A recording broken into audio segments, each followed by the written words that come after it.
कि मुसलमानों संभल जाओ, ये दुनिया जाने वाली है, गुनाहों से करो तौबा, क़यामत आने वाली है। रस्म रसूल ने छोड़ के ते दुनिया गलत तरीके ते जा रही है। दादा गाजी ते वालद साहब बाजी लड़की फैशनी वाल कटा रही है। इस फैशन नु वेख के कसम रब नी मुसलमान नु गैरत आ रही है। ला के पाउडर सुर्खी करके सिर नंगा मुसलमान एक्टर गाने गा रही है। भाई भैन नु गाने सुना रहा ते भैन भाई नु डांस सिखा रही है। हद दीन इस्लाम दी खत्म हो गई, गफलत कहर कलूब दी छा रही है। देख देख के दुनिया ने फराड असगर खुद जाते खुदा शर्मा रही है। शेर आए के ए बंदिया मत्था मस्जिद किसान दा की फायदा, ए मत्था मस्जिद किसान दा की फायदा, जेकर दिलों ना गईयां पलीतियां नी। नमाज रोजे ज़कातां फिर किस कारी, किसै नाल जे चंगियां ना कीतियां नी। हसद बुहल बहीली दी नहर विचू, तू ते बर बर प्यालियां पीतियां नी। ता फरखत हक हकदारा ना मार के ते दस केड़ियां नमाज़ां नीतियां नी। कुरैशी अनवर साहब आख्या सब मौसीकी दी ताना विच अख खुलदी,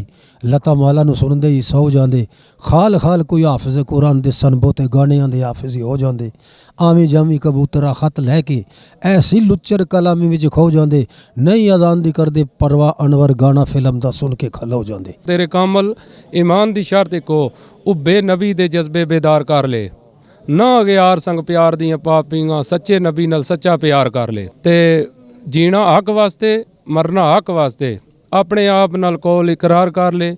एक हाथ विच आतश कुरान लैके दूजी हाथ विच तेज तलवार कर ले। कि हम जब भी सोशल मीडिया का इस्तेमाल करें, हम अपने इस्तेमाल में मुस्बत चीज़ें लाएं। एक किताब अल्लाह और दूसरी अहले बैत, इन्हां दवां नाल सरकार फरमाया जुड़े रहो, तुसां गुमराह नहीं होणगे।